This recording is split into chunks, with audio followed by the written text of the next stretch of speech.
কোনো রাষ্ট্রীয় কাজ সংসদ অধিবেশনের চাইতে বেশি গুরুত্বপূর্ণ নয়। মাননীয় বিরোধী দলের নেতা। ধন্যবাদ মাননীয় স্পিকার। সংসদটা আমাদের কাছে জাতির আমানত এবং প্রথম দিক থেকেই আপনি আহ্বান জানিয়ে এসছেন আমরা সবাই যেন পার্টিসিপেশন করে এই সংসদটাকে প্রাণবন্ত রাখি। দুটা জিনিস এখানে লক্ষণীয়, যেটা সংসদের মেজাজের সাথে যায় কিনা আপনি সিদ্ধান্ত দেবেন।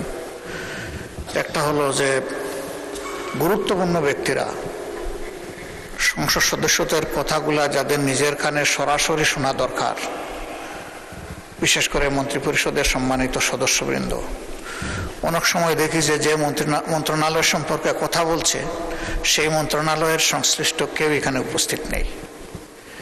তো এই যে অনুপস্থিতির একটা ব্যাপার, বিশেষ করে সিনিয়র লিডারদের, এটা আমাদেরকে আহত করে। 2 নম্বর, সংসদ চলাকালীন সময় মাঝে মাঝে আমরা লক্ষ্য করি কোনো জায়গায় 4-5 জন মিলে আরেকটা মিটিংয়ের মতো চলতেছে। একদিকে সংসদে গুরুত্বপূর্ণ আলোচনা হচ্ছে, আপনি নিজে অ্যাটেনশন দিচ্ছেন, আমরা বুঝার শোনার চেষ্টা করতেছি, আবার ওইদিকে এগুলোও চলতেছে। এগুলাতে সংসদের ডিসেন্সি যেমন নষ্ট হয়, তেমনি আমরা যারা সংসদকে অনুসরণ করার চেষ্টা করি আমাদের মনোযোগও নষ্ট হয়। এই বিষয়ে আপনি কিছু বলবেন কিনা, কোনো উদ্যোগ নেবেন কিনা? ধন্যবাদ মাননীয় স্পিকার। ধন্যবাদ বিরোধী দলীয় নেতা।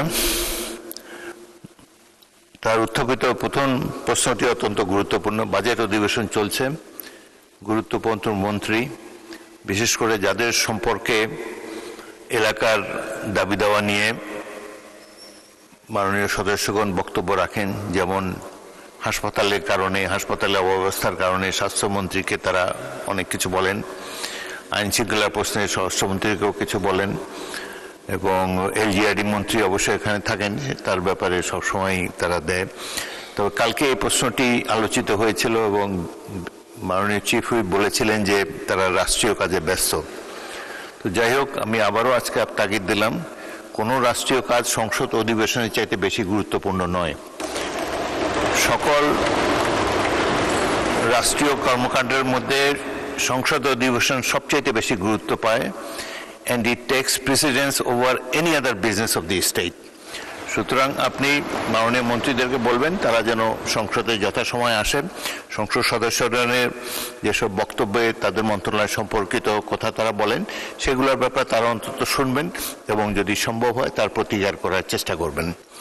দ্বিতীয়ত, বিরোধী দলের নেতা যেটি বলেছেন, আমি মাঝে মাঝে দেখি সংসদের ছোট ছোট গ্রুপে কথাবার্তা চলে, ফ্লোর ক্রসিংও 2-1বার দেখেছি, সেগুলো আমি সাথে সাথে পয়েন্ট আউট করেছি। আপনারা সংসদের মধ্যে গ্রুপ আলোচনা করার চেষ্টা করবেন না এবং যত সম্ভব নিজের আসনে বসে সংসদ কার্যক্রমে অংশগ্রহণ করার, অন্তত ভালোভাবে শোনার চেষ্টা করবেন। এটাই আমরা আশা করি।